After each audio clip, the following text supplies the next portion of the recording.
السلام علیکم ورحمۃ اللہ وبرکاتہ۔ 27ویں شب ہے رمضان المبارک کی۔ اللہ نے زندگی میں ایک بار پھر عطا کی۔ اللہ ان گھڑیوں کے وسیلے سے ہمارے گناہ معاف فرما دے۔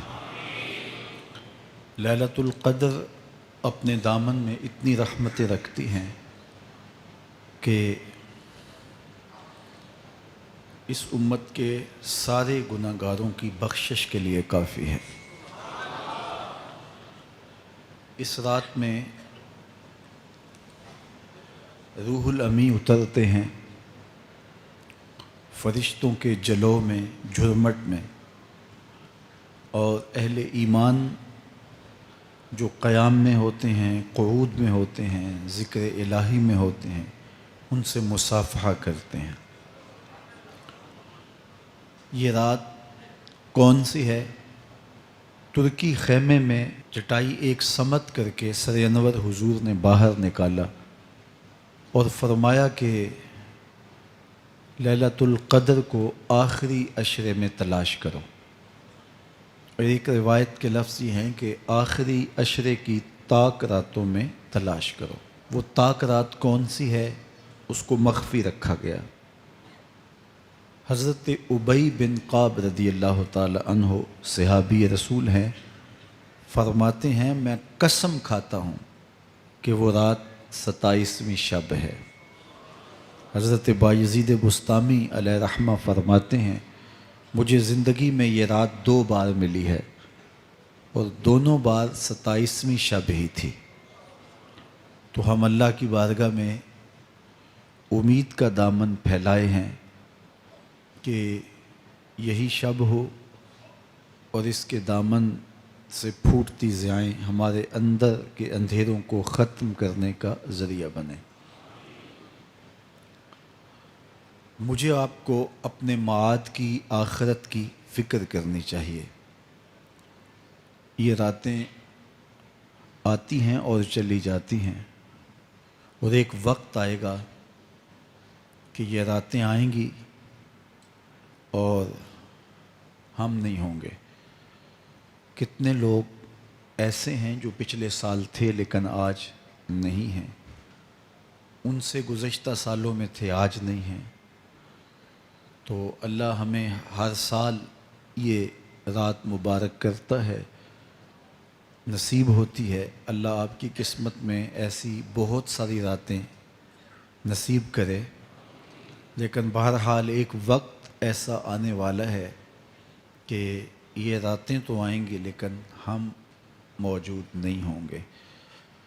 تو یہ جو میسر راتیں ہیں، ان کے دامن سے پھوٹتی ضیائیں ہمیں اپنے اندر سمو لینی چاہیے کہ ہم دنیا پہ نہ بھی ہوں گے تو یہاں سے جو ہم نے نور لیا ہوگا وہ قبر میں بھی چراغاں کرے۔ باطن کی روشنی، اندر کے اجالے اور روح کا چراغاں اس رات کے دامن سے لیا جا سکتا ہے۔ حضور علیہ السلام رمضان المبارک کے آخری عشرے میں کثرت کے ساتھ عبادت کرتے تھے۔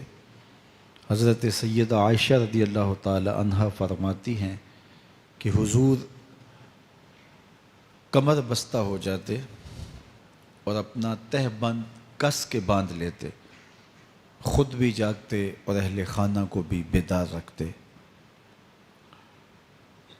زندگی میں یہ ساعتیں جو ہمیں مقسوم ہوئی ہیں، یہ سعادت بری ساعتیں ہیں۔ پچھلی امتوں کے حصے میں اس طرح کے لمحات کب آئے ہیں؟ یہ ایک رات 1000 مہینے کی عبادتوں سے افضل، بہتر اور بھاری ہے۔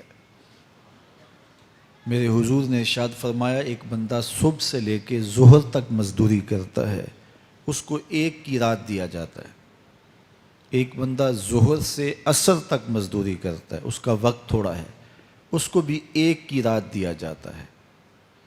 اور ایک شخص عصر سے لے کر مغرب تک مزدوری کرتا ہے، اس کا وقت دونوں سے کم ہے، لیکن اس کو مزدوری 2 کی رات دی جاتی ہے۔ فرمایا پہلی مثال یہود کی ہے، دوسری مثال نصارہ کی ہے، اور تیسری مثال میری امت کی ہے کہ تھوڑے کام پر بھی اجر زیادہ رکھا گیا ہے۔ تو اس امت کو جب اتنا نوازا گیا ہے کہ ایک ایک رات اتنی برکتوں کی حامل عطا ہوئی ہے، تو پھر ہمیں بہت زیادہ کوشش کر کے برکتیں سمیٹ لینی چاہیے۔ ان گھڑیوں کے دامن سے نکلتے اجالے اپنے اندر سمو لینے چاہیے۔ یہ سعادتیں اپنی روح میں جذب کر لینی چاہیے، تاکہ جب ہم اس دنیا سے جائیں تو ہمارے پاس ایک بہت بڑا روشنیوں کا ذخیرہ ہو، جو ہماری قبر میں بھی چراغاں کرے، حشر میں بھی روشنی دے، اور ہمیں کہیں بھی اندھیروں کا سامنا نہ کرنا پڑے، چونکہ روشنیاں تو ہم نے یہاں سے لے کے جانی ہیں۔ تو یہاں سے کتنی روشنیاں لے کے جاتے ہیں، یہ ہماری ہمت ہے، یہ ہماری کوشش ہے۔ اللہ نے تو لوٹ سے لگائی ہے، اس کی رحمتیں مسلسل ہمارے اوپر برس رہی ہیں، اور یہ صدقہ ہے آمنہ کے لال کا، ورنہ ہم اس قابل کہاں تھے۔ تو میں اللہ کی بارگاہ میں آپ سب کے لیے دعا گو ہوں، آپ میرے لیے دعا گو رہیں کہ اس شب نور کی برکتیں ہمیں نصیب ہوں۔ حضور نے ارشاد فرمایا، من قام لیلۃ القدر ایمانا و احتسابا غفر له ما تقدم من ذنبہ، جس نے لیلۃ القدر میں قیام کیا ایمان اور محاسبہ نفس کے ساتھ، اللہ اس کے پچھلے سارے گناہ معاف فرما دیتا ہے۔ ام المومنین سیدہ عائشہ رضی اللہ تعالیٰ عنہ فرماتی ہیں کہ میں نے عرض کی، اے اللہ کے محبوب صلی اللہ علیہ وسلم، اگر میں لیلۃ القدر کو پا لوں تو مجھے پھر کیا دعا مانگنا چاہیے؟ تو حضور نے ارشاد فرمایا، اگر تم لیلۃ القدر پا لو تو یہ دعا مانگو، اللہم انک عفو تحب العفو فاعف عنی، اے اللہ تو معاف کرنے والا ہے، معاف کرنے کو پسند کرتا ہے، میرے معاملات سے درگزر فرما۔ تو اللہ تعالیٰ اس رات کی برکتوں سے ہمیں اپنی پناہ میں، امان میں، حفاظتوں کے حصار میں رکھے۔ ہر سال لیلۃ القدر کے موقع پر اور شب برات کے موقع پر دور و نزدیک سے آنے والے سامعین کو کتاب اللہ سے کچھ ضروری مضامین پیش کرنے کی سعادت پاتا ہوں، چونکہ مجھے پتہ ہے کہ یہاں آنے والے لوگ بڑی دور دور سے آتے ہیں اور اپنے محلوں کو، اپنی بستیوں کو، اپنے شہروں کو چھوڑ کے یہاں پہنچتے ہیں، تو ان کا ایک لمحہ بھی ضائع نہ ہو، ان کی ایک ایک ساتھ کی قدر کی جائے، اور ان کو بامقصد باتیں جو ان کی پوری زندگی میں ان کے لیے نفع کا سبب ہوں، ان کو یہاں سے دی جائیں۔ تو قرآن مجید سے بہتر اور کیا پیغام ہو سکتا ہے؟ تو انشاءاللہ آج آپ کے سامنے کتاب اللہ سے ایک مضمون رکھوں گا، اللہ کتاب و سنت کے اجالوں سے ہمارے من کے سارے اندھیرے اور ظلمتیں دور کر دے۔ سورہ القیامہ میرا آج کا مضمون ہے، جو 40 آیات پر مشتمل ہے۔ سورۃ القیامہ قیامت کے اس بات اور اس کے ہولناک منظر کی عکاسی پر مشتمل ہے۔ معاد کا یقین ہماری زندگی میں نظم پیدا کرتا ہے۔ اگر کسی قوم کو احتساب کا یقین نہ ہو تو اس کی زندگی بے ربط ہو جاتی ہے، لوٹ مار کا بازار گرم کر لیتا ہے کہ مجھے کون پوچھنے والا ہے۔ لیکن جس قوم میں احتسابی عمل مضبوط ہو، وہاں لوٹ مار کا بازار گرم نہیں ہو سکتا۔ تو دنیا کے اوپر نظم قائم رکھنے کے لیے احتسابی عمل بہت ضروری ہے۔ دنیا بھر کے دانشور یہ بات کہتے آئے ہیں۔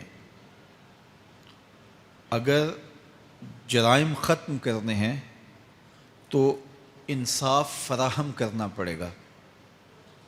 اگر عدالتیں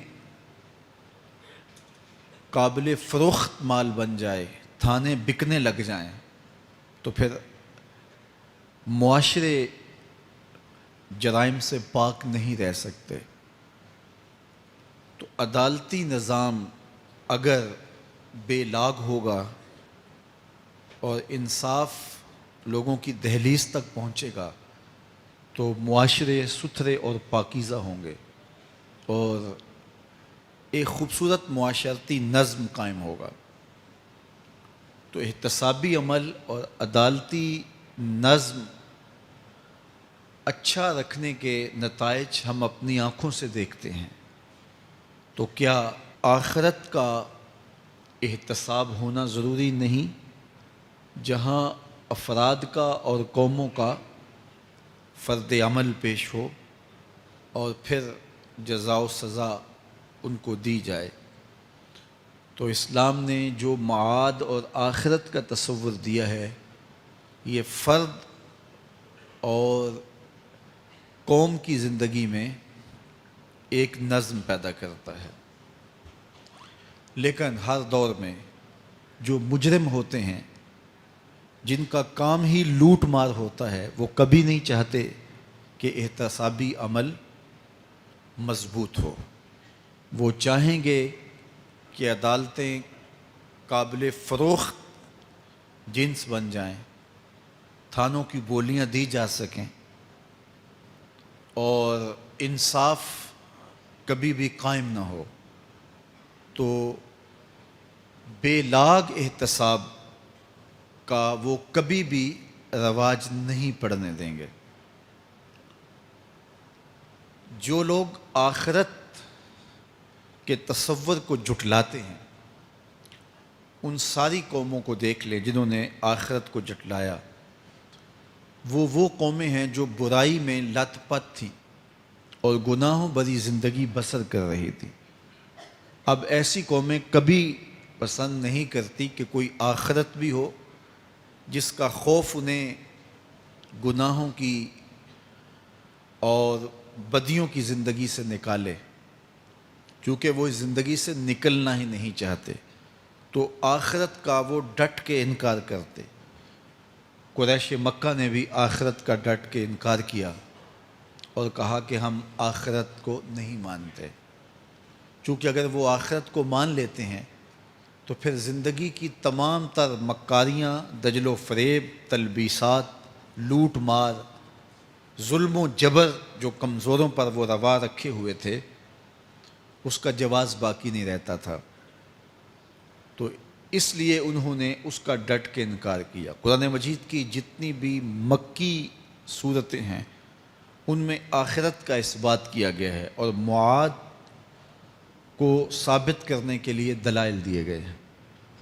یہ سورہ القیامہ، یہ بھی سورت نزول کے اعتبار سے مکی ہے۔ سورت کا آغاز قسم سے کیا جا رہا ہے۔ لا اقسم بیوم القیامہ، روز قیامت کی قسم یاد کرتا ہوں۔ اللہ تعالیٰ نے قیامت کے دن کی قسم کی۔ ولا اقسم بالنفس اللوامہ، اور قسم ہے ملامت کرنے والے نفس کی، اس جان کی قسم جو اپنے اوپر ملامت کرے۔ انسان کے اندر جو نفس ہے وہ اس کو برائی کا حکم دیتا ہے۔ حکم دینے والے کو آمر کہتے ہیں اور اسی سے مبالغہ کا صیغہ امارہ ہے، بہت زیادہ حکم دینے والا۔ تو جو نفس انسان کو برائی کا حکم دیتا ہے اس کو نفس امارہ کہتے ہیں، بہت زیادہ برائی کا حکم دینے والا۔ لیکن اللہ تعالیٰ جل شانہ دین کی برکت سے جب نفس کی اصلاح کرتا ہے تو نفس امارہ نفس لوامہ بن جاتا ہے، جو ملامت کرتا ہے، برائی پر بندے کو روکتا ہے۔ اندر ایک جنگ چلتی ہے، بندہ گناہ کرتا ہے لیکن اندر اس کا نفس اس کو ملامت کرتا ہے کہ تم غلط کر رہے ہو۔ تو اندر جو جنگ چل رہی ہوتی ہے، نفس ملامت کر رہا ہوتا ہے، گناہ بھی چل رہا ہوتا ہے، تمام عمر طوفان سے کھیلتے گزری، نیا کے ڈوبنے کا ڈر بھی رہا۔ تو یہ اندر جو کھینچا تانی ہے، ملامت اور گناہ، پھر توبہ بھی ہوتی ہے، پھر گناہ بھی سرزد ہو جاتے ہیں۔ تو یہ نفس لوامہ جو گناہ سے بندے کو روکتا ہے، اللہ تعالیٰ جل شانہ نے اس نفس لوامہ کی قسم کی ہے کہ مجھے قسم ہے انسان کے نفس لوامہ کی، جو اس کو برائی سے روکتا رہتا ہے اور خیر کی طرف اس کو بلاتا رہتا ہے۔ تو قیامت کی قسم کی اور نفس لوامہ کی قسم کی۔ اور جب نفس مزید ترقی کرتا ہے اور پھر اندر نیکی کی قوتیں پنپتی ہیں، تو ایک وقت آتا ہے کہ پھر انسان نیکی ہی کے ماحول میں جینا شروع کر دیتا ہے، تو پھر نفس کو اطمینان ملتا ہے۔ اس نفس کو نفس مطمئنہ کہتے ہیں۔ اور جب نفس مطمئنہ بن جائے تو قیامت کے دن اللہ تعالیٰ جل شانہ آواز دے گا کہ میرے لیے گناہوں کو چھوڑنے والے آجا، تیرا رب تیرا منتظر ہے۔ سورہ الفجر میں ارشاد فرمایا، یا ایتھا النفس المطمئنہ ارجعی الی ربک راضیۃ مرضیہ فادخلی فی عبادی وادخلی جنتی۔ اے نفس مطمئنہ آجا، تیرا رب تیرے پہ راضی اور تو رب پہ راضی، میرے بندوں میں داخل ہو کے میری جنت میں داخل ہو جا۔ تو اللہ تعالی ہمارے نفس کو نفس مطمئنہ بنائے۔ تو نفس لوامہ بھی غنیمت ہے، جو گناہ پہ ملامت کرتا ہے۔ تو اللہ تعالیٰ جل شانہ نے قیامت کے دن کی قسم کی، تو ساتھ نفس لوامہ کی بھی قسم کی۔ قسم تو کوئی بھی کرے تو سننے والا متوجہ ہوتا ہے کہ یہ جو قسم کی جا رہی ہے تو یہ کسی عنوان کی اہمیت کو بیان کرنا مقصود ہے۔ تو پھر قسم اگر رب کرے تو پھر سمجھنے کے لیے کافی ہے کہ وہ کتنا اہم مضمون ہوگا جس پہ میرا رب ہو کے قسم کر رہا ہے۔ تو قیامت پر اللہ تعالیٰ قسم فرما رہا ہے تاکہ اس کا قسم فرمانا اہل عقل کے لیے کافی ہو کہ اس کے اس بات کے لیے اس سے بڑی کیا دلیل ہو سکتی ہے کہ میرا رب اس پہ قسم کر رہا ہے۔ اَيَحْسَبُ الْإِنسَانُ أَن لَّن نَّجْمَعَ عِظَامَهُ۔ اللہ تعالیٰ ارشاد فرماتا ہے کہ کیا آدمی یہ سمجھتا ہے کہ ہم ہرگز اس کی ہڈیاں جمع نہیں فرمائیں گے؟ یہ ایک کافر تھا، عدی بن ربیعہ، یہ مراد ہے یہاں انسان سے۔ ایک روایت کے مطابق ابو جہل بن ہشام مراد ہے۔ تو یہ ابو جہل یا عدی بن ربیعہ یہ کہتے تھے کہ کیا ہڈیوں کو دوبارہ جوڑا جائے گا، دوبارہ ان کو جمع کیا جائے گا؟ یہ نہیں ہو سکتا، قیامت نہیں آ سکتی۔ وہ کہتے تھے یہ جہاں ہے بس ختم ہو جائے گا کام تمام، لہٰذا جو عزت پانی ہے، جو لذت حاصل کرنی ہے، جو عیش و عشرت کرنی ہے، جو کچھ کرنا ہے اسی جہان میں کر لو۔ آج کل بہت سارے لوگوں کا رویہ بھی یہی ہے کہ بس ٹھیک ہے، یہ دنیا ہی سب کچھ ہے، آخرت بس ایک اعتقاد کی حد تک ذہن کے کسی گوشے میں ہے، 2 لمحوں کے لیے خیال آیا تو رک گئے، پھر اپنی وہی ڈگر کی زندگی۔ لیکن آخرت جب تیقن کی اس منزل تک پہنچ جائے، پھر انسان کے اعمال کے اندر خود بخود جو ہے وہ نظم پیدا ہو جاتا ہے کہ چونکہ میں اللہ کے حضور پیش ہونا ہے اور ایک ایک عمل کا میں نے حساب دینا ہے۔ تو آخرت کے بارے میں یقین کی کمزوری انسان کو جو ہے وہ گناہوں کی دلدل میں پھنسا دیتی ہے۔ اس لیے آخرت کا یقین یہ بہت ضروری ہے تاکہ ہماری زندگی میں نظم پیدا ہو اور ہم اللہ کے حضور جھکنے والے، اس کے شکر گزار بندے، اس کی اتباع کرنے والے بنیں۔ تو اب وہ کافر کہتے تھے ابن ربیعہ یا ابو جہل کہ یہ جو ہڈیاں ہیں ان ہڈیوں کو کیسے دوبارہ زندہ کیا جائے گا۔ نضر بن حارث ایک کافر تھا، وہ کہیں سے قبرستان سے پرانی ہڈی اٹھا لایا اور وہ اتنی بوسیدہ تھی کہ ہاتھ کے لمس سے ٹوٹ ٹوٹ کے گرتی تھی، اور حضور کے پاس آ کھڑا ہوا اور آ کے کہنے لگا کہ کیا ان ہڈیوں کو دوبارہ زندہ کیا جائے گا؟ کون ہے ان کو جو دوبارہ زندہ کرے؟ اور ساتھ ہڈی توڑتا ہے اور اس کے ریزے زمین پہ گرتے ہیں۔ تو حضور علیہ السلام نے اللہ کی جانب سے اس کا جواب دیا۔ ذرا قرآن پڑھیے، سورہ یاسین کا آخری رکوع ہے، وَضَرَبَ لَنَا مَثَلًا وَنَسِیَ خَلْقَهُ قَالَ مَن يُحْيِي الْعِظَامَ وَهِيَ رَمِيمٌ۔ اب وہ باتیں کرنے لگ گیا ہے، اس کی زبان بولنے لگی ہے، اب کہاوتیں ہمارے لیے لاتا ہے، اور کیا کہتا ہے؟ مَن يُحْيِي الْعِظَامَ وَهِيَ رَمِيمٌ، ان ہڈیوں کو کون زندہ کرے گا جبکہ اتنی بوسیدہ ہو گئی ہیں۔ تو یہ نضر بن حارث حضور کے سامنے ہڈی لایا تھا اور توڑتا تھا اور کہتا تھا یہ ہڈیاں زندہ ہوں گی، ان ہڈیوں کو دوبارہ اٹھایا جائے گا جو اتنی بوسیدہ ہو گئی ہیں کہ ہاتھوں کا لمس بھی گوارا نہیں کرتی، اس کو دوبارہ زندہ کیا جائے گا، کون زندہ کرے گا؟ جواب سنو، قُلْ يُحْيِيهَا الَّذِي أَنشَأَهَا أَوَّلَ مَرَّةٍ، اے محبوب فرما دیجئے اب تو ہڈیاں موجود ہیں، جب ہڈیاں بھی نہیں تھیں تو جس رب نے انسان بنایا ہڈیوں کو جوڑ کے نہیں بنا سکتا۔ اب تو میٹیریل موجود ہے جب میٹیریل بھی موجود نہیں تھا۔ هل أتى على الإنسان حين من الدهر لم يكن شيئا مذكورا، انسان پر وہ وقت بھی آیا ہے جب یہ قابل ذکر چیز ہی نہیں تھا، اس کا نقشہ نہیں تھا، اس کی صورت نہیں تھی، اس کا میٹیریل نہیں تھا، اس کا مادہ نہیں تھا، لیکن جس نے حضرت انسان بنایا، پانی کی بوند سے تخلیق کیا، تو اب کیا وہ ہڈیوں کو جوڑ کر انسان نہیں بنا سکتا؟ تو یہ کفار بات کرتے تھے کہ نہیں نہیں نہیں، اتنی بوسیدہ ہڈیوں کو کیسے زندہ کیا جائے گا، یہ بات سمجھ میں نہیں آتی۔ پھر ان کے ذرے بکھر گئے، بعض انسانوں کو جانور چیڑ پھاڑ کے کھا گئے، کچھ وہ کھا گئے، کچھ ہڈیاں پڑی رہ گئیں، کچھ ان کی ہڈیاں راکھ بن کے اڑ گئیں۔ تو کیسے ہو سکتا ہے کہ ان کو دوبارہ زندہ کیا جائے، ان کے اجزاء جوڑے جائیں؟ اب یہ عدی بن ربیعہ نے بھی یہی کہا۔ اللہ ارشاد فرماتا یحسب الانسان ان لن نجمع عظامہ، یہ آدمی گمان کرتا ہے، کہتا ہے کیا ہڈیوں کو دوبارہ زندہ کیا جائے گا؟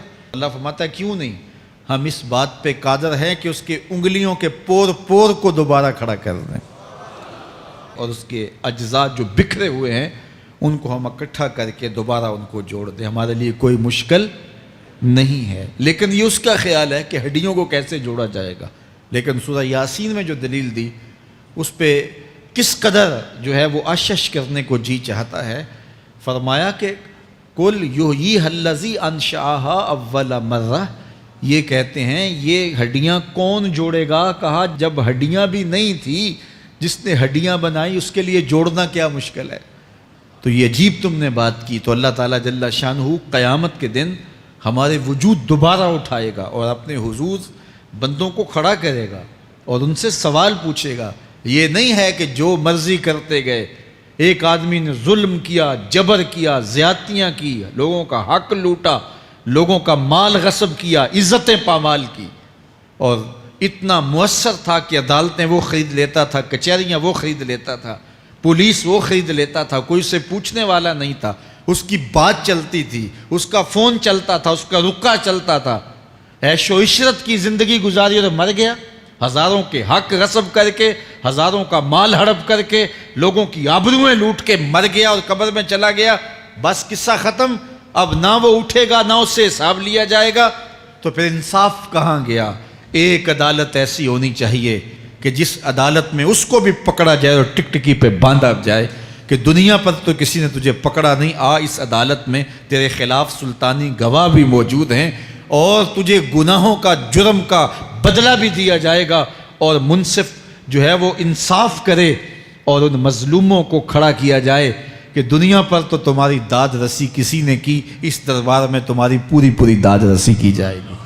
عقل مانتی ہے کہ ایک ایسا دربار ہونا چاہیے، ایسا احتسابی عمل ہونا چاہیے، ایک ایسی عدالت لگنی چاہیے کہ جس کا کہیں جسے انصاف نہیں ملا اس کو وہاں جا کے انصاف ملے، اور وہ دن قیامت کا دن ہے۔ اس کا یقین زندگی میں نظم پیدا کر دیتا ہے، اور تھر تھر بدن کانپتا ہے کہ آج اگر ہم مؤثر بھی ہو جائیں اور کسی کے سامنے جواب دہ نہ ہوں، لیکن ایک عدالت تو ہے جہاں ہم نے جواب دہ ہونا ہے اور اپنے ایک ایک عمل کا حساب دینا ہے۔ تو اللہ ارشاد فرماتا ہے کہ اس عدالت کے سامنے تم نے پیش ہونا ہے، تمہارے جوڑ جوڑ کو اللہ تعالیٰ دوبارہ کھڑا کرے گا اور اس کو دوبارہ تخلیق کرے گا اور پیدا کرے گا، اور تم دوبارہ کھڑے ہو جاؤ گے، اس کے حضور پیش ہوگے۔ بل یرید الانسان لیفجر امامہ، بلکہ آدمی چاہتا ہے کہ اس کی نگاہ کے سامنے بدی کرے۔ استغفر اللہ۔ یہ ایک ظالم کافر تھا، وہ حضور کی خدمت میں آیا، کہنے لگا میں نہیں مانتا قیامت آئے گی۔ حضور نے اس کو دلائل دیے، تو جب دلائل کے سامنے بے بس ہو گیا تو کہنے لگا کہ جس قیامت کی آپ بات کرتے ہیں وہ قیامت آ بھی گئی تو میں نہیں مانوں گا۔ اللہ اکبر۔ تو وہ انکار کرنے والوں کی انتہا ہوتی ہے، اور ذرا دیکھیے وہ کیا بول رہا ہے، بل یرید الانسان لیفجر امامہ۔ اس کی سرکشی دیکھیے، اس کا تمرد دیکھیے۔ وہ کہتا ہے اچھا اگر قیامت قائم ہوئی تو یہ گناہ، یہ جرم، یہ بدی، یہ بدکاریاں، یہ ظلم جو میں کرتا ہوں، یہ بدکاریاں رب کے سامنے کروں گا۔ کیسی ڈٹائی ہے، مذاق اڑاتا ہے، تمسخر اڑاتا ہے آخرت کا۔ کہتا ہے جو بدیوں کا کاروبار میں نے گرم کیا ہے، جو بدکاریاں میری زندگی کا معمول ہیں، جو دادے عیش دیتا ہوں، جو عزتوں کو پامال کرتا ہوں، جو غریبوں کے پنجے توڑتا ہوں، جو لوگوں کا حق غصب کرتا ہوں، جو برائیاں کرتا ہوں، اگر قیامت قائم بھی ہو گئی تو میں یہ سارے جرم رب کے سامنے کروں گا، پھر وہ مجھے پکڑ کے دکھائے۔ اللہ اکبر۔ یسأل ایان یوم القیامہ۔ پھر پوچھتا ہے اچھا قیامت کب آئے گی؟ یہ تمسخر کے طور پہ پوچھتا ہے، لاؤ نہ قیامت، کب آئے گی قیامت؟ میں جرم رب کے سامنے کرنا چاہتا ہوں۔ اللہ اکبر۔ اب جواب سنیے۔ اب لفظوں کا ترجمہ اس زور سے کیا ہی نہیں جا سکتا جس زور کے لفظ ہیں۔ وہ کہتا ہے قیامت کب آئے گی؟ میں تو یہ جرم رب کے سامنے کرنا چاہتا ہوں، کوئی قیامت نہیں ہے، مذاق اڑاتا ہے۔ قیامت کب آئے گی؟ آواز آئی فَإِذَا بَرِقَ الْبَصَرُ وَخَسَفَ الْقَمَرُ وَجُمِعَ الشَّمْسُ وَالْقَمَرُ۔ جب قیامت آئے گی تو آنکھیں چندھیا جائیں گے، چاند بے نور ہو جائے گا، سورج اور چاند اکٹھے ہو جائیں گے۔ یقول الانسان یومئذ این المفر۔ آج جو کہتا ہے کہاں ہے قیامت، اس دن بھاگتا پھرے گا۔ کوئی پناہ گاہ ہو بتاؤ، کوئی ہے ٹھکانہ چھپنے کا؟ کوئی پناہ گاہ ہے؟ کلا لا وزر۔ آواز آئے گی کوئی ٹھکانہ نہیں ہے، آج کوئی ٹھکانہ نہیں ہے۔ الی ربک یومئذ المستقر۔ اگر ٹھکانہ ہے تو صرف رب کے پاس ہے، انہیں ٹھکانہ ملے گا جو رب کے بندے ہیں اور اس کی دہلیز پہ آنے والے ہیں۔ یُنَبَّأُ الْإِنسَانُ یومئذ بما قدم وأخر۔ اللہ تعالیٰ اس دن بتا دے گا جو آگے بھیجا اور وہ بھی بتا دے گا جو پیچھے چھوڑا۔ ایک ایک چیز تشت ازبام ہو جائے گی۔ یوم تبلی السرائر فما لہ من قوت ولا ناصر۔ اللہ فرماتا سارے راز کھل جائیں گے۔ جو بند کمروں میں جرم کیے، دادے عیش دیتا رہا، وہ بھی کھل جائیں گے، اور پھر کوئی طاقت نہیں ہوگی، کوئی زور نہیں ہوگا، کوئی زر نہیں ہوگا جو اس کو بے نقاب ہونے سے بچا سکے۔ اے داور حشر میرا نامہ اعمال نہ پوچھ، اس میں کئی پردہ نشینوں کے بھی نام آتے ہیں۔ تو وہ کتنا سخت دن ہوگا۔ ارشاد فرمایا جائے گا کہ جو آگے بھیجا، جو پیچھے چھوڑا، جو جرم کرتا رہا، جو نیکیاں کی، جو برائیاں کی، سب کچھ تشت ازبام ہو جائے گا۔ بل الانسان علی نفسہ بصیرہ۔ بلکہ آدمی خود اپنے حال پر اچھی طرح خود آگاہ ہے۔ ہم اسے نامہ اعمال کے دفتر دیں گے جہاں سب کچھ لکھا ہوگا۔ قرآن بتاتا جب نامہ اعمال سامنے آئے گا تو وہ بے ساختہ پکار اٹھے گا، ما لہذا الکتاب لا یغادر صغیرۃ ولا کبیرۃ الا احصاها، ہائے اس کتاب کو کیا ہوا، اس نے چھوٹی بڑی کوئی بات نہیں چھوڑی، سب کچھ لکھ دیا۔ نامہ اعمال سامنے ہوگے، زمین بولے گی، ہاتھ پاؤں بولیں گے، فرشتے بولیں گے، کرامن کاتبین بتائیں گے یہ کیا کیا جرم کرتا رہا، کیا کیا گناہ کرتا رہا۔ تو اس دن ہر شے سامنے آ جائے گی۔ تو یہ تو ثبوت ہوں گے ہی ہوں گے، لیکن اللہ فرماتا ہے ثبوت تو اپنی جگہ، لیکن بل الانسان علی نفسہ بصیرہ، کیا انسان کو خود نہیں پتا کہ وہ کہاں کھڑا ہے؟ اس کو اپنے جرائم کی فہرست خود یاد ہے، اس کے ضمیر پہ خود اس کا بوجھ موجود ہے۔ اسے یہ نامہ اعمال نہ بتاتے، فرشتے نہ بتاتے، پھر بھی اسے پتا تھا کہ میں کیا ہوں اور کہاں میں نے جرم کیا ہے۔ وَلَوْ أَلْقَى مَعَاذِيرَهُ، اللہ اکبر، اگر اس کے پاس جتنے بہانے ہوں سب لا ڈالے، جب بھی کوئی اس کا بہانہ نہیں سنا جائے گا۔ قیامت کا دن ہوگا، دنیا کے اوپر تو بہانوں سے انسان بچ نکلتا ہے۔ کوئی جھوٹ بول لیا، کوئی جھوٹا گواہ پیش کر دیا، کوئی مکر کر لیا، کوئی رشوت چل گئی، کوئی سفارش کام آ گئی، کوئی بہانہ تراش لیا، بات کو توڑ موڑ کے پیش کر لیا۔ لیکن قیامت کا جب دن ہوگا تو کوئی نہ جھوٹا گواہ چلے گا، نہ رب کی پولیس رشوت لیتی ہے، نہ وہاں انصاف کے خلاف کوئی کام ہوگا، اور نہ ہی کوئی بہانہ چل سکے گا۔ اللہ اکبر۔ دوسری بات مفسرین نے یہ بھی لکھی کہ بعض اوقات یہ ہوتا ہے کہ انسان اپنے گناہ پر، اپنے جرم پر کوئی بہانہ تلاش کر کے لوگوں کو مطمئن کر لیتا ہے۔ جو اس نے جرم کیا، کسی سے زیادتی کی، کسی کا حق غصب کیا، تو لوگوں نے ملامت کی تو وہ کوئی بہانہ تلاشتا ہے اور لوگوں کو مطمئن کر لیتا ہے۔ بعض اوقات لاجواب کر دیتا ہے، بعض اوقات مطمئن بھی کر لیتا ہے۔ وہ لوگوں کو تو مطمئن کر لیتا ہے، لیکن وہ خود مطمئن نہیں ہو سکتا۔ جس نے جرم کیا ہوتا ہے، جرم اس کو اندر سے ڈستا رہتا ہے، اس کا ضمیر اس کو ٹھوکریں مارتا رہتا ہے، اندر کی بے چینی اسے تنگ کرتی رہتی ہے۔ اگرچہ وہ دلائل سے، مکر و فریب سے، باتوں کو توڑ موڑ کے عذر کر لیتا ہے، کوئی بہانہ بنا لیتا ہے، لیکن اس کے باوجود اس کے اندر کوئی چین، اندر کوئی اطمینان نہیں ہوتا۔ اللہ اکبر۔ تو مجرم بے چین رہتا ہے۔ آج ہماری بے چینیوں کا ایک سبب ہمارا مالک کی دہلیز سے منہ موڑنا اور بہت سارے دیدہ نادیدہ گناہوں کا ارتکاب کرنا ہے۔ جب ہم سے سستیاں ہو جاتی ہیں، کوتاہیاں ہو جاتی ہیں، تو وہ گناہ ہمارا پیچھا نہیں چھوڑتے اور ہمیں بے چین اور مضطرب رکھتے ہیں۔ تو بعض اوقات جو ہے وہ ہم کہتے ہیں کہ پتہ نہیں بے چینی کیا ہے۔ بے چینی گناہوں کی ہے۔ گناہ طبیعت میں بے چینی پیدا کر دیتا ہے، سکون نہیں آنے دیتا۔ اطمینان کی دولت چھن جاتی ہے جب کوئی شخص گناہ کرتا ہے، اور یہ لازمی نہیں ہے کہ وہ کسی کا حق غصب کرے، اس نے کسی کی عزت ہی پامال کی ہو، اس نے کسی کی آبرو پہ حملہ کیا ہو۔ اگر نماز چھوڑی ہے تو بے چینی یہ بھی کم نہیں ہے، یہ رب کی نافرمانی ہے۔ اگر اس کی نظر بھٹکی ہے تو یہ بھی کم بے چینی نہیں دیتی۔ اگر اس کا خیال بہکا ہے، اس نے زبان سے کسی کو دکھ دیا ہے، اس نے کسی کے لیے سب و شتم کا انداز اختیار کیا ہے، گالی گلوچ کا رنگ اختیار کیا ہے، تو پھر کیا ہوا کہ یہ بے چینی اندر کو توڑتی رہتی ہے۔ انسان چلتا پھرتا ہے لیکن اسے طمانینت نہیں ملتی، اسے سکون نہیں ملتا۔ سکون کب ملے گا؟ سکون تب ملتا ہے جب کسی سے زیادتی کی ہو تو اس سے جا کے معافی مانگ لی جائے، اور اس لجاجت کے ساتھ معافی مانگی جائے کہ وہ مجبور ہو جائے معاف کرنے پہ، تو پھر اندر طمانینت اتر جاتی ہے۔ اگر رب کی نافرمانیاں کی ہیں تو لیلۃ القدر کے دامن میں اس سے معافی مانگ لو، اتنی لجاجت سے معافی مانگو، اس قدر رو کے معافی مانگو، ترلے منت پہ اتر آؤ، ہاتھ جوڑو، آنسو بہاؤ، چیخو، چلاؤ، رو، اس کی دہلیز سے لپٹ جاؤ، اس سے اپنے گناہوں کی معذرت کرو۔ جب مالک نے معاف کر دیا، اندر کی ساری بے چینیاں مٹ جائیں گی۔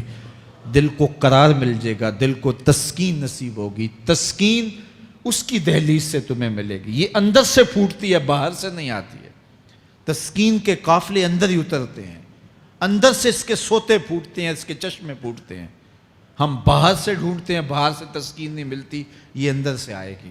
اس لیے اس دل کے اوپر لگے ہوئے میل کچیل کو، غلاظت کو دور کر لو اور کھرچ دو دل کے اوپر پڑے ہوئے جتنے بھی زنگ ہیں، تو پھر نتیجہ کیا ہوگا؟ دل ستھرا ہوگا، مصفہ ہوگا، مزکہ ہوگا، تو پھر دل پر نور ہوگا، تو پھر آپ کو زندگی گزارنے کا لطف اور سرور اور مزہ آنے لگ جائے گا۔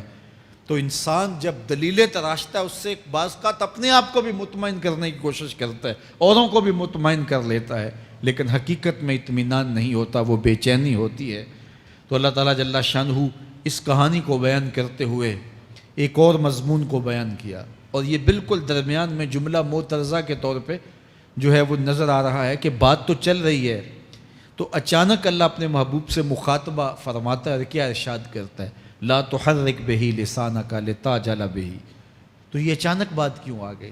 اصل بات یہ تھی کہ جب وحی نازل ہوتی تو آقا کریم علیہ السلام ہمہ تن گوش ہو کے اس وحی کو سنتے، پھر اس کو محفوظ کرنے کی فکر ہوتی کہ جو میں نے سنا ہے وہ اچھی طرح مجھے یاد ہو جائے، اور پھر آقا کریم علیہ السلام کی تیسری فکر یہ ہوتی کہ اس کے جو معارف ہیں، اسرار ہیں، اور اس کے جو ثمرات ہیں، اس کی جو تفصیلات اور نکلنے والے اس کے نتائج ہیں، وہ بھی اچھی طرح جو ہے وہ میں سمجھ پاؤں۔ تو یہ تین مشقتیں بیک وقت حضور گوارا کر رہے ہوتے۔ اب قیامت کا ہولناک منظر جو پیش کیا گیا، اور پھر انسان جب اپنے رب کی نافرمانی کرتا ہے تو جو اس کا حال ہوتا ہے، تو یہ سارے مضامین کو اللہ کے محبوب سن رہے تھے۔ حضور کے قلب اطہر پر گرانی آئی، اور میرے رب کو کیسے گوارا تھا۔ جو حضور سن رہے تھے جلدی جلدی اس کو زبان پہ لانا چاہ رہے تھے تاکہ وہ اچھی طرح ازبر ہو جائے، لیکن اللہ نے محبوب کی اس مشقت کو دیکھا تو فرمایا لا تحرک بہ لسانک لتعجل بہ۔ محبوب آپ اپنی زبان کو جنبش نہ دیں، آپ جلدی کرتے ہیں تاکہ وہ جو میں نے سنا ہے وہ میری زبان پہ آ جائے۔ ان علینا جمعہ و قرآن، یہ ہمارے اوپر ہے، ہم آپ کے دل میں جمع بھی کریں گے، جو آپ کو سکھایا ہے وہ آپ کو یاد بھی رہے گا، وہ آپ بھول نہیں سکیں گے۔ فَإِذَا قَرَأْنَاهُ فَاتَّبِعْ قُرْآنَهُ، اور جب ہم پڑھ لیں تو پھر اس کے بعد آپ اس کو دہرائیں پڑھیں۔ ثُمَّ إِنَّ عَلَيْنَا بَيَانًا، پھر اس کی تفصیل بھی ہمارے ذمہ ہے، اس کا بیان بھی ہمارے ذمہ ہے۔ اس سے وہ لوگ جو حجیت حدیث کا انکار کرتے ہیں اور پھر وہ کہتے ہیں کہ نہیں بس قرآن مجید کی آیات ہی ہیں، اس کے علاوہ اور کچھ نہیں ہے، وہ من اللہ نہیں ہے، تو یہاں غور کرنا ہے۔ ثم ان علینا بیانہ فرمایا گیا، پھر ہمارے اوپر ہے اس کا بیان جو آپ کو ہم القاء کریں۔ اور آقا کریم نے فرمایا، سنن نسائی کی روایت ہے، انما اوتیت القرآن ومثلہ معہ، مجھے قرآن دیا گیا اور قرآن جتنے اور علوم بھی میرے سینے میں رکھے گئے۔ تو صرف قرآن ہی نہیں اتارا گیا حضور کے سینے میں، حضور کے سینے میں بہت کچھ نازل کیا۔ حضور کا سینہ گنجینہ ہے اسرار و معانی کا، اور اللہ تعالیٰ جل شانہ نے اپنے محبوب کو بہت کچھ عطا کیا۔ یہ بیان کرنے کے بعد فرمایا کلا بل تحبون العاجلہ وتذرون الآخرہ۔ اللہ اکبر، کوئی نہیں بلکہ یہ جو تم لوگ ہو اے کافرو، تم اس چیز کو پسند کرتے ہو جو بالکل نقد ہے، جو جلد ملنے والی ہے۔ دنیا کا سودا نقد ہے، دنیا کے نفع نقد ہیں، دنیا کی لذات نقد ہیں۔ شیطان کہتا ہے اب چوری کرو اب مال آئے گا، اب زنا کرو اب لذت ملے گی، اب ڈاکہ کرو اب امیر ہو جاؤ گے۔ تو دنیا کے سودے نقد ہیں اور آخرت کے وعدے ادھار ہیں۔ تو ارشاد فرمایا بل تحبون العاجلہ، تم دنیا کی جو عاجل چیزیں ہیں، جو بالکل نقد سودے ہیں، تم ان کے پیچھے پڑتے ہو، وَتَذَرُونَ الْآخِرَةَ، اور آخرت کو چھوڑتے ہو۔ دوسرے مقام پہ ارشاد فرمایا سورہ الاعلیٰ میں بَلْ تُؤْثِرُونَ الْحَيَاةَ الدُّنْيَا وَالْآخِرَةُ خَيْرٌ وَأَبْقَىٰ، تم دنیا کی جیتی زندگی کو ترجیح دیتے ہو، حالانکہ آخرت بہتر بھی ہے اور دائمی بھی۔ میں آپ کی توجہ چاہوں گا، آخرت بہتر بھی ہے اور دائمی بھی، لیکن تمہاری ترجیح یہ دنیا ہے جس کی آخرت کے مقابلے میں کوئی حیثیت ہی نہیں ہے۔ حضور نے ارشاد فرمایا، اگر کسی کو جنت میں ایک کوڑا رکھنے کی جگہ مل جائے، ایک ڈنڈا رکھنے کی جگہ مل جائے، دنیا و ما فیہا کی دولتوں سے وہ زیادہ قیمتی ہے۔ 7 براعظموں پہ پھیلی ہوئی کائنات، سمندروں کی تہوں میں قیمتی موتی، پہاڑوں کے دامن میں قیمتی معدنیات، مالیاتی اداروں کے پاس سرمائے، لوگوں کے پاس دولت کے انبار، یہ سارے اکٹھے کر لیے جائیں اور ان کی قیمت لگائی جائے، اور جنت میں ایک ڈنڈا رکھنے کی جگہ، ایک عصا رکھنے کی جگہ، ایک کوڑا رکھنے کی جگہ، وہ جگہ پھر بھی زیادہ قیمتی ہے۔ پراپرٹی ویلیو ہوتی ہے نا، وہ کہتے ہیں کہ دور دراز دیہات سے 10 ایکڑ فروخت کریں تو یہاں ہمارے بائی پاس پہ اگر لیں تو 1 کنال جگہ آئے گی، 10 ایکڑ فروخت کر کے یہاں 1 کنال ملے گی، اور اگر آپ مزید اس کو فروخت کر کے مزید جو ہے وہ کسی مہنگے علاقے میں چلے جائیں تو ہو سکتا ہے 2 مرلے اس 10 ایکڑ کے مقابلے میں آئیں۔ تو اس طرح مختلف جگہوں کی پراپرٹی ویلیو ہوتی ہے۔ اللہ کے محبوب جنت کی پراپرٹی ویلیو بتا رہے ہیں۔ 7 براعظموں پہ پھیلی ہوئی کائنات کو ایک پلڑے میں رکھیں، پوری دنیا کے اندر جو سرمائے ہیں، جو ماضی میں سرمائے لوگوں نے خرچ کر لیے، جو حال میں موجود ہیں، جو آنے والے ادوار میں لوگوں کے پاس آئیں گے، قارون کا خزانہ اور سرمائے سارے اکٹھے کر کے ایک پلڑے میں رکھ دیں، جنت میں ایک عصا رکھنے کی جگہ پھر بھی زیادہ قیمتی ہے۔ تو پھر دنیا کی آخرت کے مقابلے میں قیمت کیا ہوئی؟ دنیا کی جنت کے مقابلے میں ویلیو کیا ہوئی؟ اور جنت میں سب سے کم جگہ کس کو ملے گی؟ جو سب سے آخر میں جائے گا۔ ظاہر ہے سب سے کم جگہ اسی کے پاس ہوگی جو سب سے آخر میں جہنم کے دھکے کھا کھا کے، رگڑے سہ سہ کے پھر آخر میں جنت میں جائے گا۔ سب سے تھوڑی جگہ اس کے پاس ہوگی۔ حدیث پاک میں آتا ہے، بخاری میں آتا ہے، حضور نے ارشاد فرمایا کہ جب جہنم سے آخری جہنمی نکالا جائے گا تو اللہ تعالیٰ اسے پوچھے گا، بتا تیری کوئی آرزو؟ تو وہ کہے گا، مالک یہ آرزو ہے، یہ آرزو ہے، مختلف آرزویں بتائے گا۔ اللہ فرمائے گا، لکا ما تمنیتا، جو تو نے آرزو کی جا جا تجھے میں نے عطا کر دی، اب جنت میں چلا جا۔ تو اس کی تو توقع یہ ہوگی کہ سایہ دیوار جنت میں جگہ مل جائے تو غنیمت ہے، اور اگر جنت کے اندر جاؤں تو کوئی جھونپڑا مل جائے 2 مرلے کا تو وہ بھی کافی ہے۔ لیکن اللہ اسے کتنی جگہ دے گا؟ اللہ فرمائے گا، جا جنت میں، تیرے لیے جنت میں دنیا سے 10 گنا جگہ ہے۔ 7 براعظموں کو 10 سے ضرب دے تو کہا کہ دنیا سے 10 گنا جگہ تیرے لیے۔ اس کو یقین ہی نہیں آئے گا، وہ کہے گا، اتسخر وانت الملک، میرے رب تو بادشاہ ہو کے مجھ سے مذاق کر رہا ہے؟ اللہ فرمائے گا، نہیں، تیرے لیے 10 گنا جگہ ہے، اور اس کے لیے 10 گنا جگہ ہوگی جو سب سے آخر میں جنت میں جائے گا۔ میں آپ کی توجہ چاہوں گا، جو آخری جنتی ہے اس کے پاس کتنی جگہ ہوگی، کتنی پراپرٹی ہوگی؟ آج تو 2، 10، 20، 50 مربع کسی کے پاس ہوں تو وہ اتراتا ہوا چلتا ہے کہ میں اتنا بڑا ذمہ دار ہوں۔ جنت میں آخری جنتی کی جگہ کتنی ہوگی؟ دنیا سے 10 گنا جگہ۔ تو داتا گنج بخش علی حجویری کی جاگیروں کا عالم کیا ہوگا؟ بابا فرید الدین گنج شکر کی جاگیروں کا عالم کیا ہوگا؟ پھر اصحاب رسول کی جاگیروں کا عالم کیا ہوگا؟ قیمتی کتنی جگہ کہ ایک ڈنڈا رکھنے کی جگہ مل جائے، دنیا و ما فیہا سے وہ قیمتی، اور وہ قیمتی جگہ دنیا سے 10 گنا جگہ اس کو دی جائے گی جو سب سے آخر میں جائے گا۔ تو مجھے بتائیے، اس سے بڑا بے وقوف کوئی ہے جو آخرت کو برباد کر کے دنیا کا سودا کرتا ہے؟ بل تؤثرون الحیات الدنیا والآخرۃ خیر وابقی، کہا آخرت بہتر بھی ہے اور دائمی بھی ہے، نہ ختم ہونے والی زندگی ہے۔ تو یہاں بھی ارشاد فرمایا، کلا بل تحبون العاجلہ وتذرون الآخرہ، تم نقد کے پیچھے دوڑتے ہو، آخرت جو ادھار ہے اس کی پرواہ نہیں کرتے ہو۔ یہ نقد تمہیں مل بھی جائے، پہلی تو بات ہے ملتی نہیں ہے، دنیا تمہارے آگے بھاگتی ہے اور تم پیچھے بھاگ رہے ہو. کچھ حصہ تمہیں مل بھی گیا تو وہ کتنے سالوں کے لیے؟ 60 سال 70 سال، یہ تو بڑی لمبی زندگی ہیں. ہمارے ہاں 45 سال ایوریج نکالی گئی ہے. 60 سال بھی کوئی جی لے، 70 سال بھی کوئی جی لے، کیا حیثیت ہے آخرت کے مقابلے میں؟ آخرت کا ایک دن یوم حشر قرآن بتاتا ہے 50,000 سال کا ہوگا. 50 سال کا نہیں، 100 سال کا نہیں، 50,000 سال کا ایک دن. پھر اس کے بعد نا ختم ہونے والی زندگی. مینڈے کی شکل میں موت کو بھی ذبح کر دیا جائے گا. موت کو بھی موت آ گئی، اب موت نہیں ہے. نا ختم ہونے والی زندگی.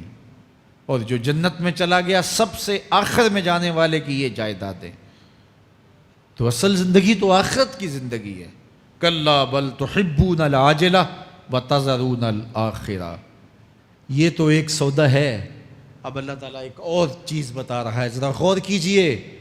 دنیا کی محبت دل میں ایسی پیدا ہو گئی کہ ہمیں سال کے بعد ماہ سیام میں مسجد میں آنا نصیب ہوتا ہے، اور ہم اپنی ہی دنیا میں مگن ہیں کہ یہی دنیا سب کچھ ہے. یہ کائنات بھی دیکھو، میرا رب بیان کر رہا ہے وجوہ یومئذ ناظرہ الی ربہا ناظرہ.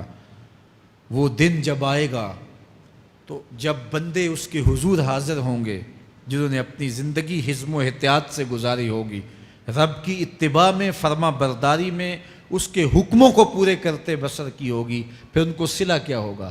اللہ فرمایا کچھ چہرے ہوں گے جو تر و تازہ ہوں گے، کھل کے گلاب ہو جائیں گے. چہرے منور اور تابہ ہوں گے. یہ اتنے کھلے کیوں ہوں گے؟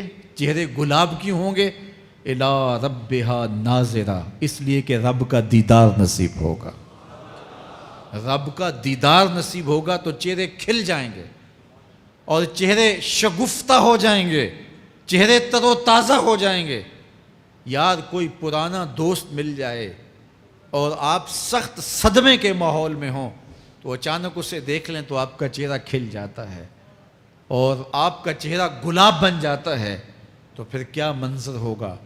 دنیا کے تھکے ہوئے لوگ، جنگوں کے ستائے ہوئے لوگ، بدر، احد، حنین اور کربلا کی سختیاں گوارا کیے ہوئے لوگ، تہجد کے اندر لمبا قیام کر کے راتوں کی تنہائیوں کے تھکے ہوئے لوگ، حلال کھایا حرام نہیں کھایا اور دنیا سے پیچھے رہ گئے، دنیا آگے چلی گئی اور یہ حلال کی تلاش میں بظاہر پیچھے رہ گئے.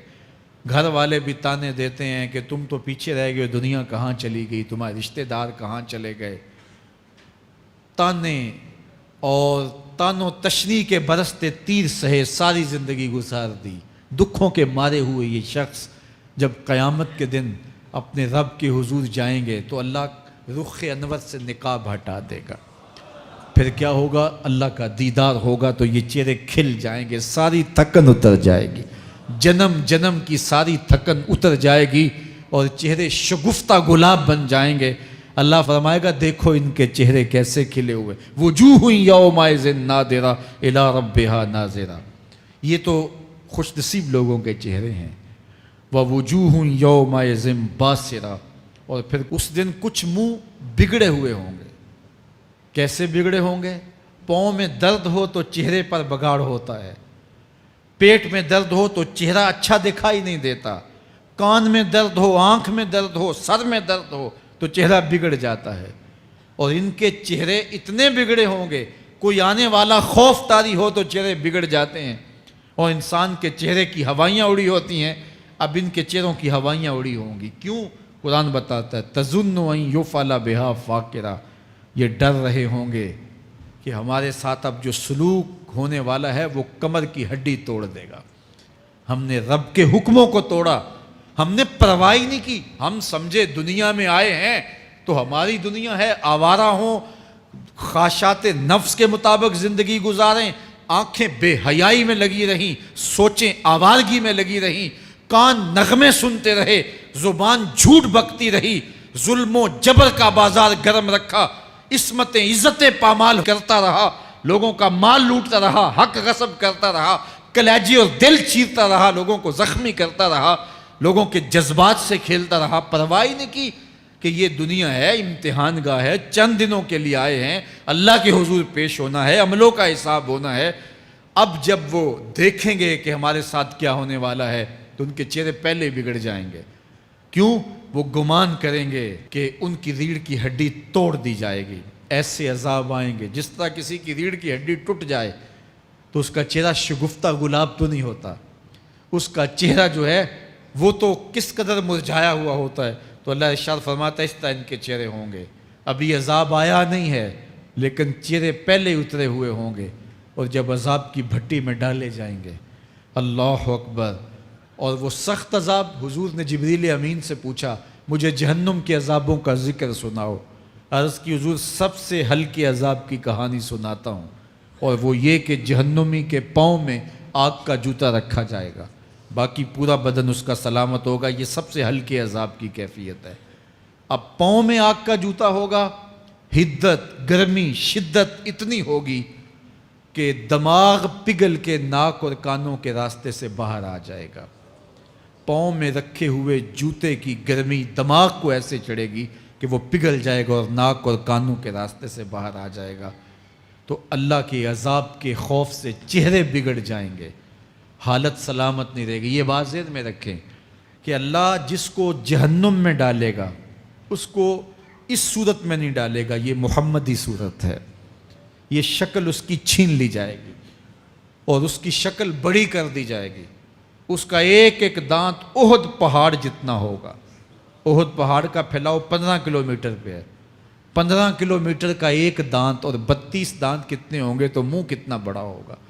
اس کو اتنا بڑا اس لیے کیا جائے گا تاکہ وہ عذاب کی تکلیف زیادہ سہے۔ 70 گز موٹی کھال ہوگی، اور کھال جل جائے گی تو اللہ قرآن میں فرماتا ہے ہم نئی کھال دے دیں گے تاکہ عذاب کی تکلیف اس کو گوارا کرنی پڑے۔ پھر چیخے گا، چلائے گا، ہائے مجھے پانی دو، پانی دو، پیاس کی شدت ہے۔ 70 سال تک تو اس کی کوئی آواز ہی نہیں سنے گا۔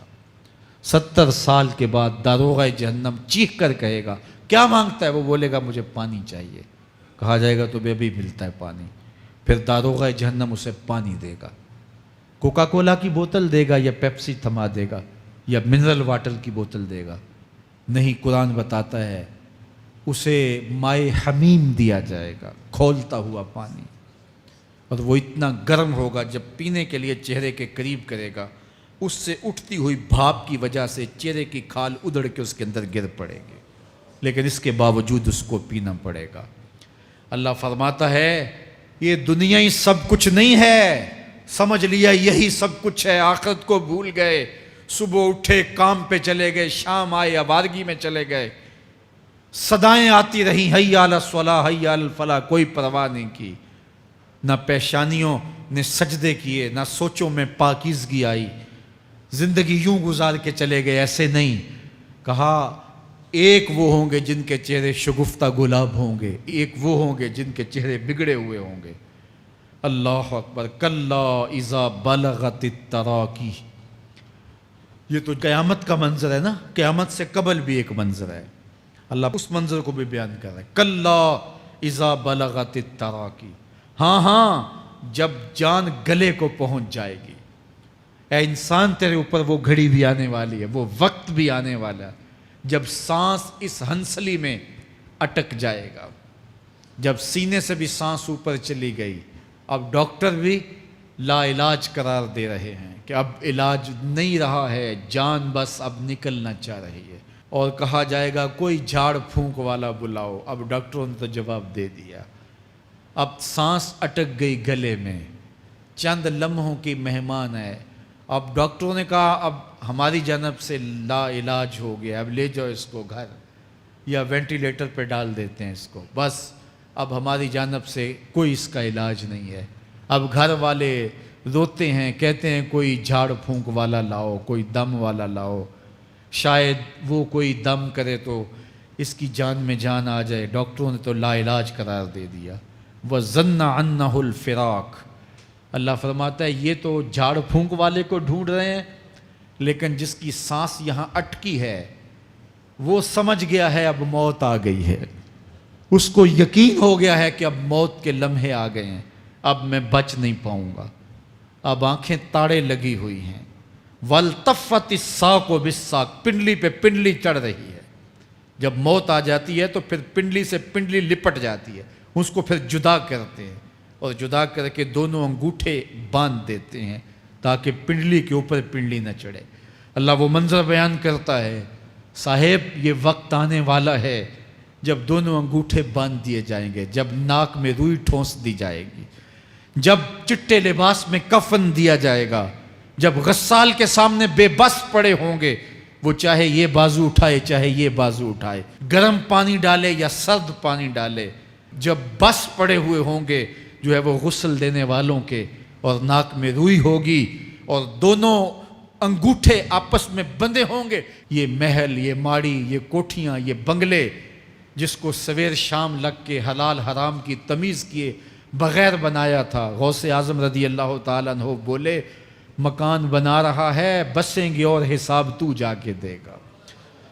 اور یہ تو ایک رات بھی تجھے اس گھر کے اندر نہیں رکھیں گے کہ چلو ایک رات مہمان رکھ لیں. کہتے ہیں نہیں نہیں، مہمانوں نے بھی جانا ہے تو جلدی کرو، اس کو سپرد کراؤ. وہ تو تیرا لباس بھی پھاڑ کے اتاریں گے، خود غسل دینے کے لیے تیار بھی نہیں ہے. تجھ سے خوف آنے لگا ہے، جاندی واری ڈرونا بنے ہوتے، ہاتھ نہ لاندے ڈر دے، جنہ لئی تو پاپ کمائے اج کتھے نہیں تیرے کر دے. آج تو وہ تیرے ساتھ تجھے غسل دینے کے لیے آمادہ نہیں ہے. والتفت الساق بالساق، جب پنڈلی پہ پنڈلی چڑھنے لگ جائے گی. الی ربک یومئذ المساق، اس دن تیرے رب کی طرف ہی لوٹ کے جانا ہے. فلا صدق ولا صلی، اس نے نہ تو سچ مانا اور نہ نماز پڑھی. ولیکن کذب وتولی، ہاں جھٹلایا اور منہ پھیر کے چل پڑا. ثم ذہب الی اہلہ یتمطیٰ، پھر اپنے گھر کو اکڑتا ہوا چلا. اولیٰ لک فاولیٰ ثم اولیٰ لک فاولیٰ، تیری خرابی آ پہنچی، ہاں تیری خرابی آ پہنچی. ایحسب الانسان ان یترک سدی، انسان دنیا میں یہ گمان کرتا ہے اس کو سدی چھوڑ دیا جائے گا. سدی عربی میں ایسے اونٹ کو کہتے ہیں جس کی مہار کسی کے ہاتھ میں نہ ہو، شترے بے مہار، جہاں مرضی جس گھاٹ سے چاہے پانی پیے، جہاں سے مرضی چارہ لے، تو شترے بے مہار کو کہتے ہیں سدی. تو یہ انسان بھی گمان کرتا ہے کہ میں بھی سدی ہوں، مجھے کوئی کیوں پوچھے، میرے جذبات پہ کوئی کیوں قدغن لگائے، مجھے کیوں روکے کوئی. بالخصوص جوانی کے ایام کے اندر جوان کو بڑا ہوتا ہے کہ کوئی مجھے کیوں، وہ تو ماں باپ کے کہنے میں بھی نہیں آنا چاہتا. وہ کہتا ہے کیوں مجھے روکتے ہیں، میری جوانی ہے، میرے جذبات ہیں، مجھے آزادی سے جینے دو، کیوں میرے راستے میں رکاوٹ بنتے ہو، میں سدی ہوں. اللہ فرماتا ہے نہیں، ایک اونٹ تو سدی ہو سکتا ہے، جس کو میں نے اشرف المخلوقات بنایا ہے اس کو تو سدی نہیں چھوڑوں گا، اس کو تو پابند بناؤں گا حکام کا. اب وہ کہتا ہے کہ نہیں نہیں، یہ کیسے دوبارہ اٹھائے جائیں گے؟ اب دوبارہ وہی بات پھر آ گئی. الم یک نطفۃ من منی یمنی، اللہ فرماتا ہے ایک بوند تھی نا، پانی کا ایک قطرہ تھا جو رحم مادر میں رکھا گیا. ثم کان علقہ، پھر وہ پانی کا قطرہ لوتھڑا بنا. فخلق فسوی، پھر اللہ نے اسے پیدا فرمایا اور پھر ٹھیک ہموار کیا. فجعل منہ الزوجین الذکر والانثی، پھر اس سے وہ جوڑ بنائے، کوئی مرد بنایا کوئی عورت بنائی. کہا اب غور کر، اب تیری آنکھیں دیکھتی ہیں، بجلیاں چمکتی ہیں، تیری زبان کا طوطی بولتا ہے، لوگ اشش کرتے ہیں تیری گفتگو پہ، تیری گفتار پہ صدقے جاتے ہیں، تیرے لہجے کے جمال کو دیکھتے ہیں، تیرے سینے کا زور، تیرے پنجوں کی طاقت، تیری دماغ کی تیزیاں اور تیری سوچوں کے اجالے، تیری زوردار ٹانگیں، تیرے کڑیل بازو اور تیری چوڑی چھاتی اور تیرے گلاب کی پتیوں جیسے ہونٹ. اے انسان یہ سب کچھ کہاں تراشا گیا؟ ماں کے رحم میں، اس تاریکی میں جو 3 پردوں میں تھی. تیرا سر تیرے گھٹنوں میں تھا اور تیرے رب نے وہاں تیرے اندر نسوانیت یا رجولیت کی صلاحیتیں پیدا کی، تیری آنکھوں میں چمک پیدا کی، تیرے کانوں میں نغمے بکھیرے، تیری زبان کے پٹھوں پہ قوت ذائقہ رکھی، تجھے بولنے کی صلاحیت دی، تیرے پنجوں میں زور رکھا آج تو مفتی شہر ہے، آج تو علامۃ الدہر ہے، آج تو قاضی القضات ہے، آج تو منسٹر ہے، آج تو وزیر اعظم ہے، آج تو پہلوان ہے، آج تو شہزادہ ہے، آج تو بادشاہ ہے، آج تو زوراور ہے، آج تیری طاقت کے کیا کہنے، آج شیروں کو تو نچا لیتا ہے، ہاتھیوں کو تو بٹھا لیتا ہے، آج تو بڑا زوراور گھڑ سوار ہے، آج تیری طاقت کے کیا کہنے، تو کشتی کرتا ہے، زمانہ دیکھنے آتا ہے، آج تیری طاقت کے شوہرے ہیں، تیری عظمت کے تنتنے ہیں، لیکن انسان تو ایک ناپاک قطرہ تھا اور رحم مادر میں تھا، تیرے اندر یہ رنگ کس نے بھرے، تیرے کانوں میں نغمے کس نے رکھے، تجھے دماغ کی قوتیں کس نے دی، زبان کو بولنا کس نے سکھایا، آنکھوں میں توانائیاں کس نے رکھیں، تیری زبان کا طوطی بولتا ہے، یہ سلیقے کس نے دیے۔ پھر اللہ فرمایا، کتنا زوردار بیان ہے، الیس ذالک بقادر علی ان یحیی الموتیٰ، جو ماں کے پیٹ میں ایک نطفے کو ایک خوبصورت انسان بنا سکتا ہے، ہڈیوں کو جوڑ کے دوبارہ انسان نہیں بنا سکتا؟ کیا وہ دوبارہ تجھے کھڑا نہیں کر سکتا اپنے سامنے پیش ہونے کے لیے، جس کے حکموں کو تو نے توڑا ہے، جس کے فرامین کا تو نے مذاق اڑایا ہے؟ کیا وہ اتنا ہی بے بس ہے کہ اپنے حضور تجھے جو ہے وہ کھڑا ہی نہیں کر سکتا ہے؟ جس رب نے تجھے ماں کے شکم میں شکل دی، حضرت شیخ فرید الدین عطار بولتے ہیں، سانے کزتی سلاتی می شود، ایسا کاریگر ہے مٹی سے بادشاہ بنا ڈالتا ہے۔ اس نے مٹی سے دارا و سکندر بنائے، اس نے مٹی سے جو ہے وہ رستم و سہراب بنائے، اس نے مٹی سے کیا کیا بنا دیا، جو مٹی سے بادشاہ بنا سکتا ہے، جو نطفہ رحم مادر سے جو ہے وہ شکل اور صورت اور رنگ اور جمال بنا دیتا ہے۔ تیری صورت نکھرتی ہے، تیرے ہونٹ گلابی ہیں اور تیری نرگسی آنکھیں ہیں، تیرے ریشمی بال ہیں اور تیری خوبصورت رنگت ہے، تو چال چلتا ہے تو لگتا ہے قیامت چل رہی ہے، تیرا قد رانا جو ہے وہ صنوبر کو شرماتا ہے، تیری گفتار کے تنتنے ہیں۔ جس نے اتنی خوبصورت شکل ماں کے رحم میں بنائی، کیا وہ ہڈیوں کو جوڑ کے دوبارہ انسان نہیں بنا سکتا؟ وہ دوبارہ انسان بنائے گا اور پھر تجھے اپنے حضور کھڑا کرے گا۔ اور ایک حدیث میں آتا ہے، اللہ بندے کو اپنے حضور کھڑا کرنے کے بعد اپنے سامنے سے ہٹنے نہیں دے گا جب تک 5 سوال نہیں پوچھ لے گا۔ ان عمر ہی فیما افنا ہو، اس کی عمر کے بارے میں پوچھے گا، کہاں ضائع کی؟ میں نے تجھے زندگی دی، 60 سال 70 سال 40 سال 50 سال، اس زندگی کو کہاں گزار کے آیا ہے؟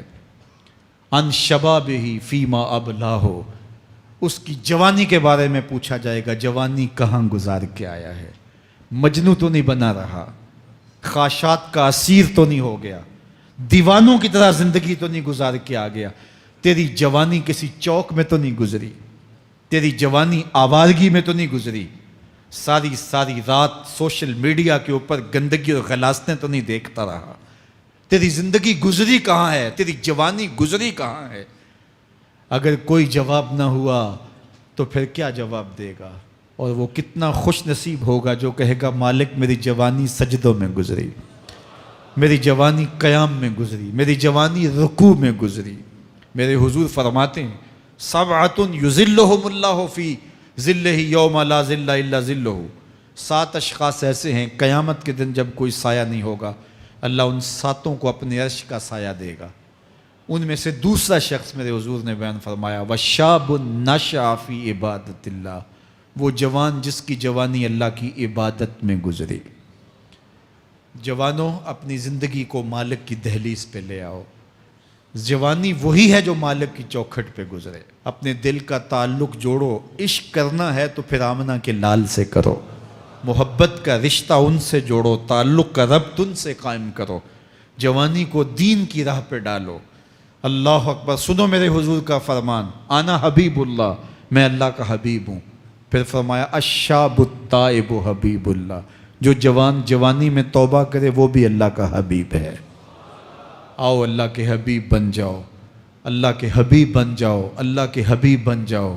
اللہ کے محبوب بن جاؤ۔ لیلۃ القدر کی گھڑیاں ہیں، رات کا پچھلا پہر ہے، اللہ کے حضور یہ عہد کر کے اٹھو، مالک جو زندگی گزر گئی، آئندہ جوانی کا ایک ایک لمحہ تیرے لیے گزرے گا، جیوں گا تو تیرے لیے، مروں گا تو تیرے لیے، میری ایک ایک سانس تیرے نام وقف ہوئی، میری زندگی کی ایک ایک ساتھ تیرے نام وقف ہوئی، میں اپنا سب کچھ تیرے لیے پیش کرتا ہوں، میری زندگی کا مالک بھی تو ہے، میری موت و حیات کا خالق اور مالک بھی تو ہے، یہ زندگی تو نے دی، تیری امانت ہے، تیرے حضور ہی پیش کرتا ہوں، اور لیلۃ القدر کی گھڑیوں میں اس عزم کے ساتھ گھروں کو لوٹو کہ اللہ میری زندگی کا ایک ایک لمحہ تیرے نام ہوا، آنے والے موسم تیرے نام ہوئے، میری جوانی تیرے نام ہوئی، میرے آنسو تیرے نام ہوئے، میری پیشانی تیرے نام ہوئی، میرے دل کی دھڑکن تیرے نام ہوئی، میری صلاحیتیں تیرے نام ہوئی، میری زبان بولے گی تو تیری تسبیح بولے گی، تیرے ذکر کے ترانے پڑے گی، میرے کان سنیں گے تو قرآن کے نغمے سنیں گے، میری آنکھیں دیکھیں گی تو مالک تیری قدرت کی نشانیاں دیکھیں گی، تیرے رسول کا روضہ دیکھیں گی، تیرا کعبہ دیکھیں گی، مالک میری زبان سچائی کے نور سے مالا مال ہوگی اور میں ساری زندگی تیرے نام کرتا ہوں، اور جب آپ اپنی ساری زندگی اللہ کے نام کر دیں گے تو پھر وہ پوری کائنات تمہارے نام کر دے گا، کی محمد سے وفا تو نے تو ہم تیرے ہیں، یہ جہاں چیز ہے کیا لوح و قلم تیرے ہیں۔ اللہ آپ سب کو اپنی پناہ میں، امان میں اور حفاظتوں کے حصار میں رکھے۔